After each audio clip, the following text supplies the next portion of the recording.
Mas aí, você chegou lá, virou presidente, e você quer fazer essas mudanças. Ela tem que passar pelo Congresso, eu imagino. Sim.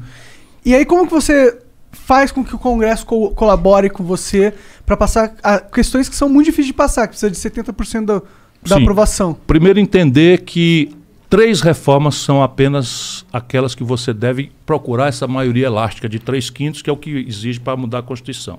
A reforma do sistema dos impostos, a reforma do sistema de previdência social e a reforma do sistema político. E aí, como é que a gente faz isso aqui? O presidente faz o pacto federativo e pede aos governadores e prefeitos para vir ajudar a mediar esse grande novo entendimento. Entendi. E oferece ao conjunto do parlamento, mas a chave é manter a fidelidade da rua. E chave derradeira, depois que esse pacto for ajuizado, e todo mundo discutir, vai ter um prazo, porque também só reforma o Brasil o presidente que tiver pressa. Por quê? Porque o capital político ele é declinante com o tempo, porque há uma esperança que se renova e ela é substituída por decepção. Sim. E então você tem que pegar no auge... primeiros dias, né, dizem. 6 meses eu estou falando. 6 meses? 6 meses para ter maturidade, para a gente discutir os assuntos, trazer a experiência internacional comparada, iluminar. Então você diz, se a gente botar um plebiscito, porque a chave final é pactuamos, tem dificuldade, vamos chamar o povo para votar. Plebiscito e referendo. Por isso que é 6 meses. Entendi. Então vai ter 60 dias de campanha. Sabe campanha eleitoral? Só que em vez de ser eleja o fulano, eleja a Beltrana, vai ser o seguinte, é votar a favor do aumento de imposto para o rico, diminuir imposto para pobre.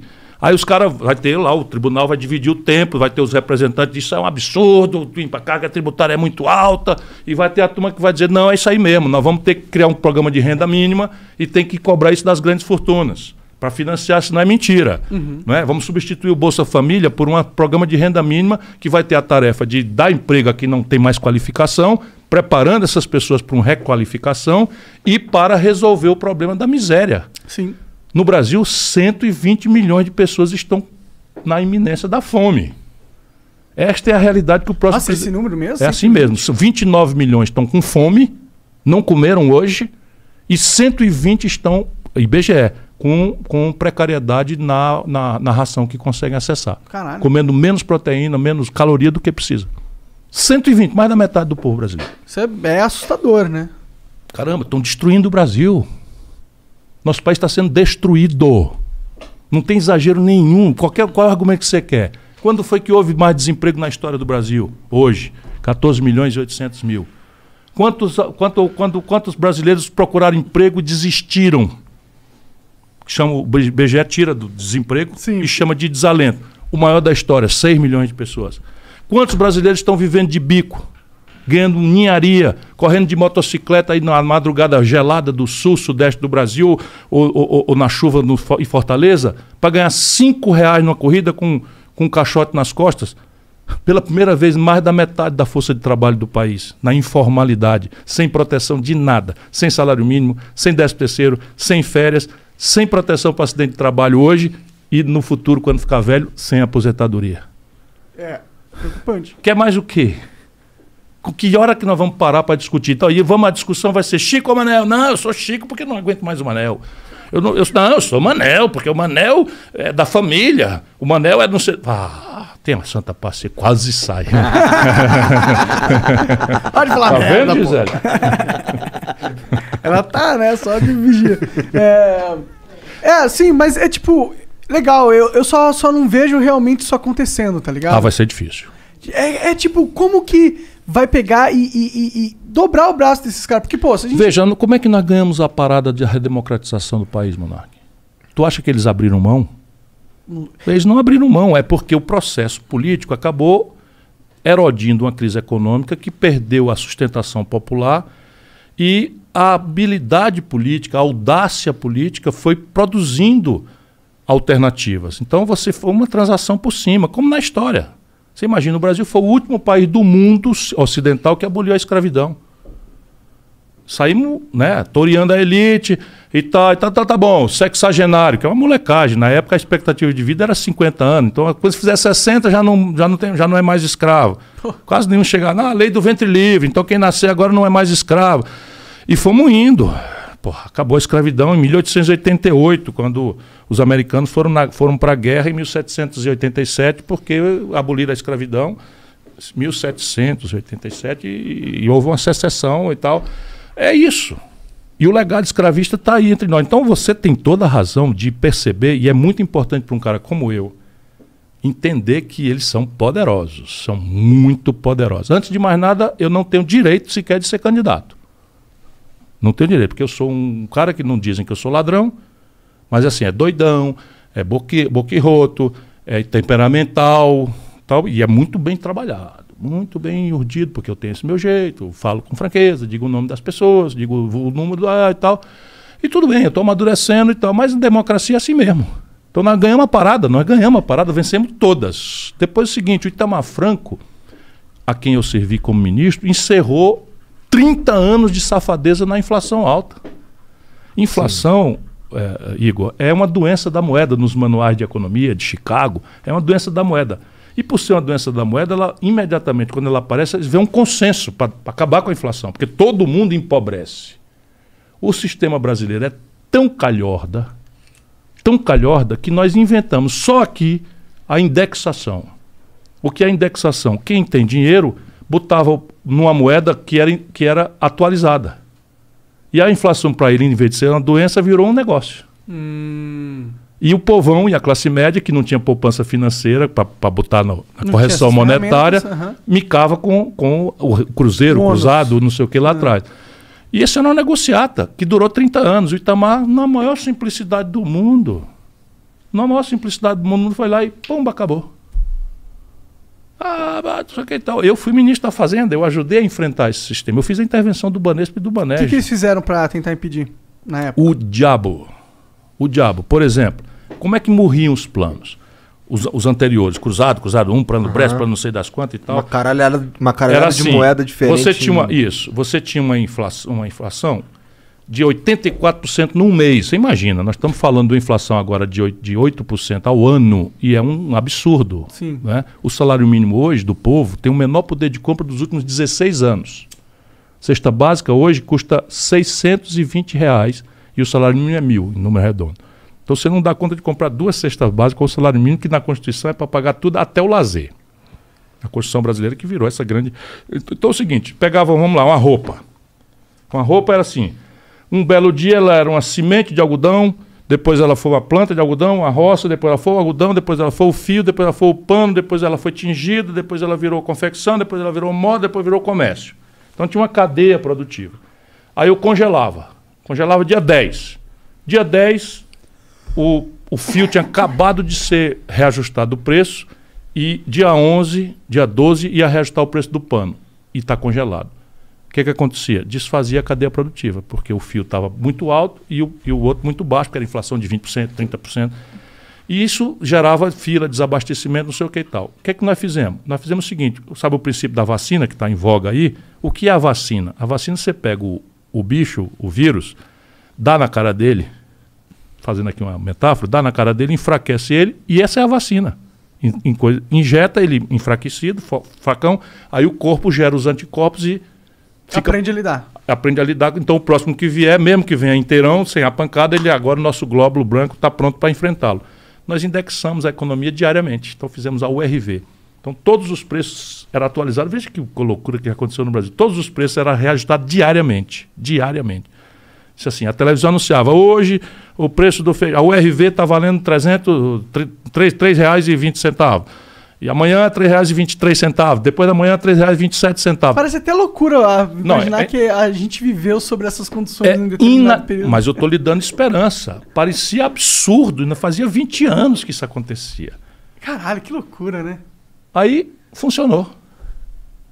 E o que eles fizeram? Posso fazer uma molecagemzinha aqui, só intriga? Claro. Sabe quem votou contra o Plano Real na época? Bolsonaro e o Lula. Os dois votaram contra. E eu estava lá ajudando a fazer com a cara para bater, porque aquilo podia ter dado um problema sério. Porque nós inventamos uma moeda nova que era conversível ao par com o dólar. E anunciamos, quem duvidar, traga o real que a gente dá $1 no lugar. E foi um blefe grande. Porque a gente estava com dólar muito extremamente volátil por causa de juro alto, a gente trouxe especulação financeira Por quê? Porque aquilo era só para durar 3 meses, 4 meses, enquanto a gente virava o jogo para a reforma e tal. Foi tão sucesso que o Fernando Henrique, talvez não se elegesse deputado federal em São Paulo naquela data, vira presidente do Brasil. E ao invés de levar o doente para a cirurgia, que nós tínhamos dado um antifebril, tínhamos preparado o doente para a cirurgia, com grande sucesso, e ele pega o doente e leva para o baile funk. E aí começa o desmantelo da vida brasileira. Viciamos o povo brasileiro, agora não mais inflação, povo não, as elites, em juro alto. Aí o que você estava falando, nós temos consistentemente há 26 anos a maior taxa de juros real do mundo.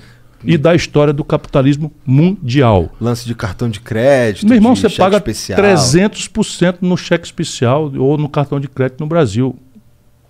Experimenta chegar em Nova York, numa palestra como eu faço, do circuito universitário estrangeiro, e dizer assim, olha, no Brasil eu pago 280% de imposto, de juro no meu crédito pessoal.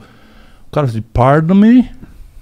Tem um erro de tradução aí. Não, é isso mesmo, 282%. Sabe quanto é? A mesma bandeira, o Visa, o Mastercard, o American Express, 20%, 18%, 14%. Por quê? Porque banco é que nem padaria. Se tiver muita padaria, eles vão fazer o máximo para o preço ser mais eficiente para você optar por ele. E por que a gente não tem mais do que 5 bancos aqui? Quando eu era ministro da Fazenda, o Ceará tinha 5 bancos. O Ceará tinha 5 bancos. Minas Gerais tinha 12. Percebe? O dito mundo progressista brasileiro concentrou em 5 bancos. Mas qual é a lógica? Hein? A lógica é ajudar os amigos poderosos, porra. A lógica é essa. É tipo, eu vou dar dinheiro pro cara lá e ele vai me financiar depois. Ele riu, Igor. Eu vou perguntar aos especialistas e volto aqui, tá? Para perguntar, porque essa pergunta é difícil de responder. Meu irmão, esse é um país saqueado. Por isso que eu tenho esperança, porque se você chegar lá com moral, e não é você o valentão. Eu tenho conversado com os caras do banco. Eu digo, meu irmão, chega. O que eles falam? Nessa parte você tem razão. É, nessa parte você tem razão. Mas eles estão dispostos porque na frente dos outros... mão, sim, mas então, na frente dos outros, ninguém defende isso. Onde é que eles reinam? Reinam na escuridão. Reinam na cumplicidade, no financiamento de campanha ilegal, na manipulação da grande mídia. Porque, de novo, a grande mídia brasileira, a reconhecida mídia nacional, não estou falando mal, estou fazendo números, constatações, nada. Eu conheço o Brasil e amo o Brasil como ele é. Só que ele é assim. A grande mídia dita nacional, televisões, são 5 famílias e uma igreja. E essas 5 famílias têm um comportamento ideológico afim com este modelo, porque todos são rentistas. Então, assim, ninguém pode trair a marca da sua classe. Isso é Mao Tse Tung, sabe? Você não pode pedir. O que tem que fazer? Eu tenho que fazer que a taxa de juros seja em linha com as práticas internacionais. Aí eu restauro a vinculação do dinheiro com a vida real. Mas como que faz isso? Não pode fazer por decreto. Tem que consertar a conta pública. Por quê? Porque o juro é alto a pretexto de que o Estado é tão deficitário, desequilibrado, que tem que fazer uma dívida. E a dívida está ficando tão grande que ela está encurtando o prazo e encarecendo o custo. Parte disso é verdade, mas só parte. A outra parte é mentira. Entendi. E, porra, da outra vez... Mas aqui por cima da mesa o argumento é esse. Entendi. O argumento, o Estado brasileiro... E agora é o pior do mundo. Agora é mais verdade que mentira agora. Se você pegar a conta do Bolsonaro 12 meses para trás, a imprensa fica, orçamento de guerra, não sei o que lá, tal. Mas assim, esquece isso aí. Palavrório, enganação, vamos lá. Quanto é que entrou de grana, meu filho, no seu bolso este mês e quanto saiu? Pois bem, no bolso do Brasil, nosso país, entraram X bilhões e saíram X bilhões menos 900 bilhões de reais. É o déficit primário, 5 vezes o maior da história. Quando você tem um déficit, você sabe o que acontece. Vai para a dívida. Quando a dívida galopa, está chegando pela primeira vez perto de 100% do PIB, ou seja, a gente compara o tamanho da dívida dos países nos manuais de economia com a riqueza do país. Por quê? Porque a dívida normalmente é uma dívida de longo prazo, portanto você não precisa comparar ela com o que você ganha no dia a dia. Você tem que comparar com a estrutura econômica global do país e esse é o standard internacional. Tentando ver se as pessoas compreendem essas chatices todas. Mas é igual em casa. Né? Então, se você está devendo muito, o que acontece com o agiota? Ele começa a ir, Esse cara não vai dar conta de pagar. Então agora eu só empresto para ele por 24 horas, por 48 horas. Ó, tem que me pagar daqui 3 dias. E ó, tu vai ter que me pagar um juro mais caro, porque tô com medo de perder. Então eu tenho que pegar no juro. É assim com o país. Então a dívida brasileira está chegando perto de 6 trilhões com T de tapioca. Puta merda. E 1/4 dela vence em 4 dias. Caralho, 1/4? 1/4 dela. 1 trilhão e 700. Aí o que acontece? Os juros vão galopar agora. O país ferrado, desemprego recorde, comércio está até melhorando um pouquinho, mas em cima de uma base deprimida demais. A economia está ferrada no Brasil e nós vamos aumentar a taxa de juros correndo. Sabe quanto é 1% de juro? Que eles vão aumentar agora, a cada 45 dias vão aumentar 0,75. Então em 60 dias é 1% de juro. Cada 1% de juro são 60 bilhões de reais. Que sai do seu, do meu, do dele, do nosso bolso, do povo que produz, do povo que trabalha, da classe média, não sei o quê, papapá e tal, para famílias rentistas. Que dia que eu quero que acabe essa brincadeira? Agora. Sim, nós aqui. Mas então vamos nos levantar. Mas eles lá estão curtindo pra caralho. Não é verdade?